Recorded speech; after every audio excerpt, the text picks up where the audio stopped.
What's up, ATG fam, and welcome to my ankle sprain formula. Step 1 is flossing 1,000 reps a day. This is broken up as 10 sets of 100, doing 10 up and back, 10 circles one way, 10 circles the other way, continued, you get to 90, and then the final 10, another 10 straight. That is phase 1.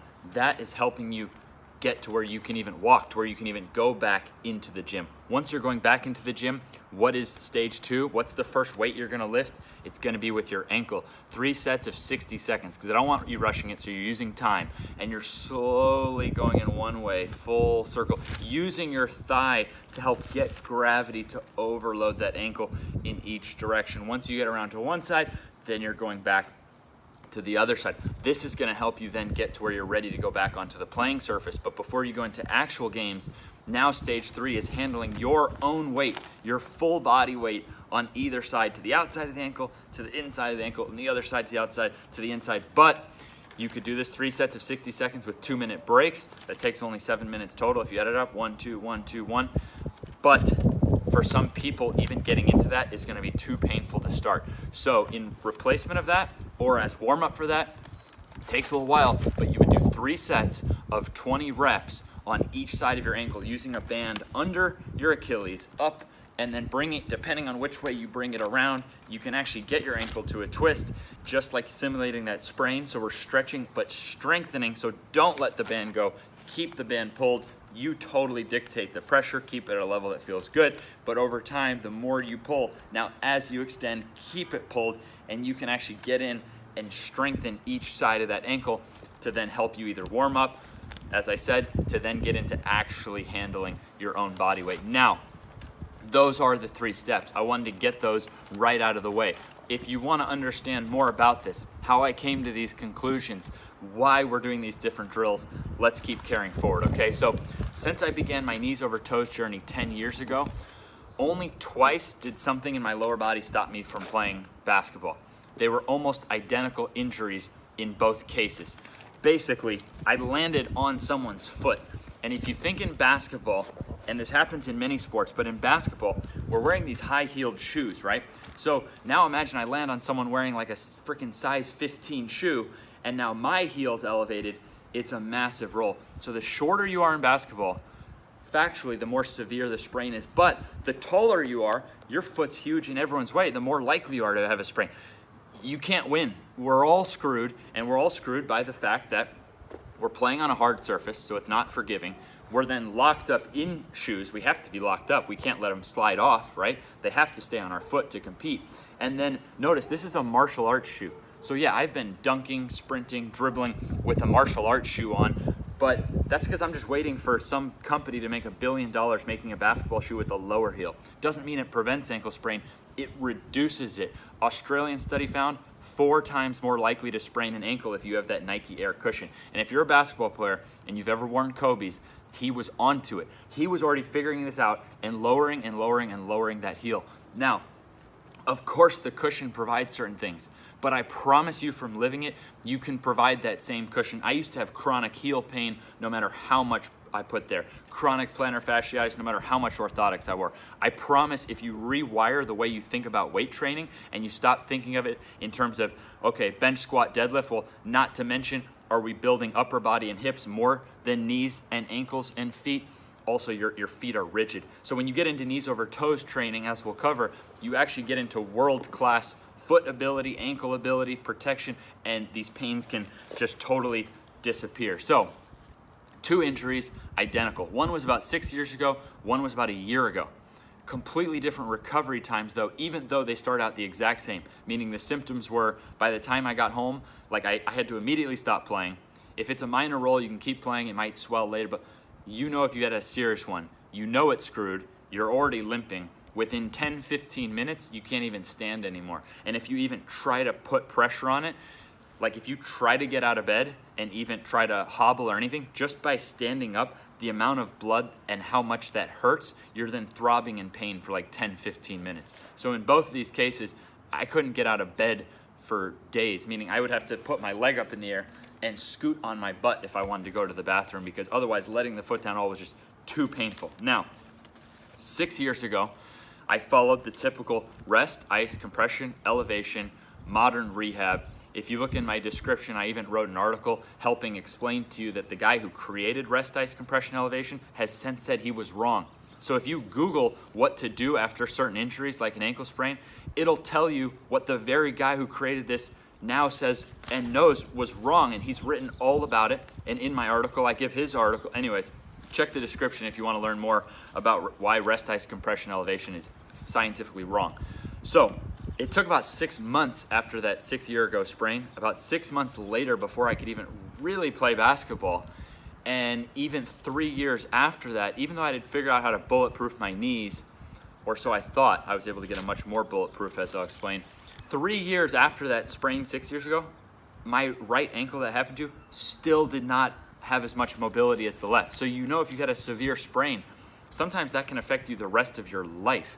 So at that point in time, I was having such good results with knees, but I was like, I gotta be able to figure this out, right? So if you've been following me for the last 3 years, you've seen that I've been literally more obsessed than anyone in history with ankles. I've done more tibialis raises. I then started seeing, okay, what happens if I get as strong as I can in ankle mobility, right? So rather than just addressing the knee, I started addressing the ankle like crazy. Now I have world-class ankle mobility. Couldn't even remember which sprain these things happened to until I actually had to like look back to even remember, because the ankles are so even. My stalled 38-inch vertical as of 3 years ago jumped right through to 42.5, went right through, and my knee bulletproofing went to a whole nother level, because old school science shows that what your ankle can't handle goes up to your knee. So we know that the better and more capable you get your ankle, and you've seen I've been pumping tens of thousands of tibialis raises and all this stupid stuff. Well, I've turned ankle stuff into squat, bench, deadlift. Apply this, the same principles can be applied to any muscles, and you have over 25% of the different muscles in your body are from your lower leg and below. Anyways, old school science, we already know this. We already know that whatever your foot and ankle can't handle goes up to your knee. This is simple fact, right? Like, let's say theoretically you had the ankles 100 times stronger than normal human. You would just flex your ankles and you would jump up and dunk, right, without even bending your knee, and then you would land on your tippy toes. You see what I mean? Your knee would never, you would break Usain Bolt's world record with straight legs, right? No one's ever gotten that strong, but you get my point, is that the better you get your lower leg, the more protected you are upwards. Now, new school science, which I believe in 100%, and this is only coming out in the last year or so, is showing that humans do have some of those, don't want to get into all the complex terms, but basically some of the kind of proteins that salamanders have that we can regenerate cartilage. So I've been believing this for years based on working with people in their knees who were told, oh, you have no cartilage, yada, yada, yada. My wife had a cartilage problem. I was told I was running out of cartilage in one of my knees, and now getting way bouncier, pain is gone. So, and even many of these people going to their doctors and being like, yeah, your cartilage is fine. So like that, it's not adding up. Well, now in the last year or so, this is starting to add up. But here's how it relates to the ankle. Like a salamander, you're able to regrow cartilage easiest farthest from the body. So you can regrow cartilage in your hips, but it happens much faster in your knees, and it happens even faster in your ankles. You see that? So wherever the salamander gets chopped, it can regrow cartilage fastest, farthest from the body. The closer it gets in, the closer towards actual death versus being able to heal it ourselves. So I do think that's what occurred 3 years ago by then becoming obsessed with the ankles. I reached whole new levels of performance. I even got things that I never thought about in exercise science, like what about Michael Jordan's pull-up jump shot? That's not a vertical jump test. A vertical jump test, you get to stand there, you get to use your hips. You don't get to use your hips like that in a pull-up jumper because you're not telling the defense that's what you're doing. You're going forward and then boom, on the dime, you have to stop with your ankles and knees to stop you from going this way. So now it's not, what about a long jump? Well, that's completely different. Here, a Michael Jordan pull-up jumper, the advantage is being able to go as fast as you can that way and as high. No study's ever been done on how fast can you go that way and then how high can you go that way. It's never existed, right? But Michael Jordan and tons of players, even today, athletes in different sports, are making hundreds of millions on things that have never been tested. So without even training for it, I just started noticing all of a sudden, like, holy, like basically a pull-up jumper just became part of my game without even trying to. And that didn't occur until that point about 3 years ago. And anyone who's played basketball knows that I didn't have a pull-up jumper. Then all of a sudden, a few years ago, I start like elevating for jumpers. Anyways, I think pretty cool things can happen. And it's still so early in the game that I can't give you a bunch of fancy facts and figures about trying to get this amazing, strong ankle mobility on both sides, because we don't have studies on the tibialis and these various things that myself, and we even have world champions doing this stuff. So world champs often know, and my original mentor, Charles Poliquin, taught me that it could take 20, 30 years for this stuff to slowly go through the universities and be tested and so on. So often, look at what the world champs are doing. They're probably doing stuff, as we've seen decade after decade, that you look at what were the world champs doing, and then 20, 30 years later, we're finding it verified. So all the different pains went away. I forgot to even mention that my shin splints were absolutely horrendous, plaguing me for years, all the way up till 3 years ago. No duh, because no matter how strong you get your knee, you're only pulverizing your shins even more. Now it's completely gone. I've forgotten what shin splints even feel like, and I thought I would live with them the rest of my life. So shin splints, plantar fasciitis, heel pain, all this chronic lower stuff, gone. Now, brings me up to 1 year ago. Now I had the same kind of sprain, thinking I'd be out months. Well, I was back dunking 9 days later. We're gonna retrace exactly what I did. It started with the flossing. I knew the flossing because of using it, and to this day I still use it for people as an option to pin down the tendons to help get into deeper knee bending. So with the ankle, by pinning down the tendons, I found that before I could even walk, I was able to sit in bed and strap up and actually start getting miniature workouts. And because it's resisting your ankle, it's like even cooler than what you can. I mean, it's just the coolest thing, because you're actually creating your own little ankle machine, because you're resisting. It's pressure, pounds of pressure that you have to then fight and work against. I started doing that 100 reps 10 times a day for 1,000 reps a day. By day 5-ish, I was able to head back to ATG, head back to the gym.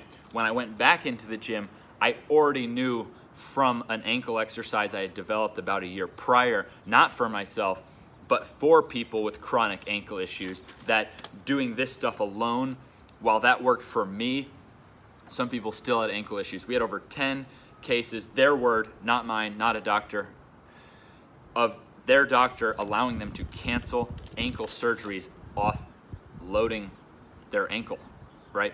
Going in circles with dumbbell, measurable amount. I want you to get to where 10% of your body weight is easy. 10% of your body weight should not cause pain and should be easy. That's a mark I found anyone can get to, and that creates a really good mark for being able to go back on the court. So within like 4 days of that, I was back on the court dunking. Now, at that exact same time, one of my best friends in the world, we became pretty inseparable after he gave me a shot to train him. He was the first pro athlete that ever let me train him. I had a broken ankle, then I tore my Achilles. Most people, including myself, thought my career was over. He was cut out of the NFL, undrafted guy to begin with, looked like he would probably never play again. He wasn't sure if he'd ever play again, and now he was being told that the Achilles rehab would make him ineligible for the next season. It would take too long. He'd miss the whole next season. He had already played 3 years, which is the average in the NFL. Undrafted guy, wasn't looking good. Anyways, I was so obsessed with all this front, back, ankle stuff that we got him back to the league. He actually only retired of his own choosing. He still actually had his highest contract offers ever, but he played a nice 7-year career, was completely healthy, actually finished running the fastest, jumping the highest of his entire career.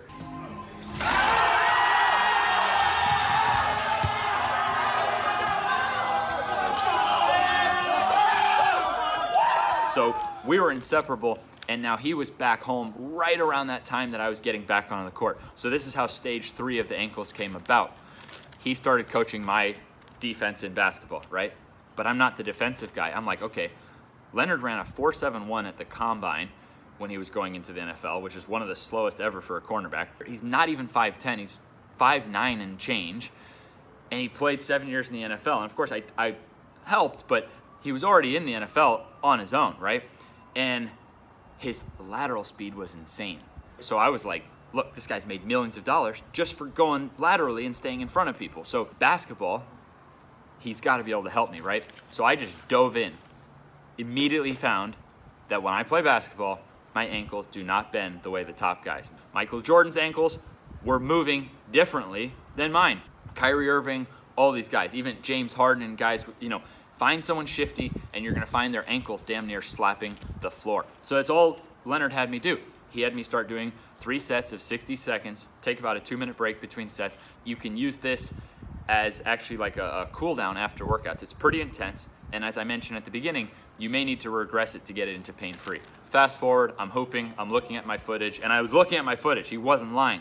My ankles never went down like that. Looking at my footage later, ankles going down, crossover completely changed. So I owe that all to Leonard, and it also made me realize, and then later when I was helping people with their ankles, that this can be kind of a missing step. So this ability to just handle, it's your own weight, right? You shouldn't be in excruciating pain to lean your own weight to either side, especially when some of the best athletes on earth are able to handle those positions. So performance or not, I believe that's just common sense that if you can handle those positions, you're gonna be more protected. Huge thanks to Leonard for that.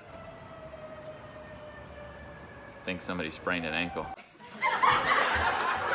So let's get into the conclusion. The conclusion is that you don't even have to do these 3, as evidenced by the fact, look at Leonard. He did this in drilling and played like this. So I think that's one reason he recovered so well with me, is he already was doing the side to side. So I brought in the front to back to world-class levels, and never been healthier, faster, yada, yada, yada. Whereas for me, I don't play like that. Or I didn't, I should say, now I do. So for me, this was a game changer, right? So this isn't something everyone has to do, because a lot are already doing this naturally. But if you're not putting your body in those positions, you're not creating those adaptations over time, or you've had an ankle injury and now maybe one side isn't right, this is for people who need help. I'm not saying that everyone has to do this.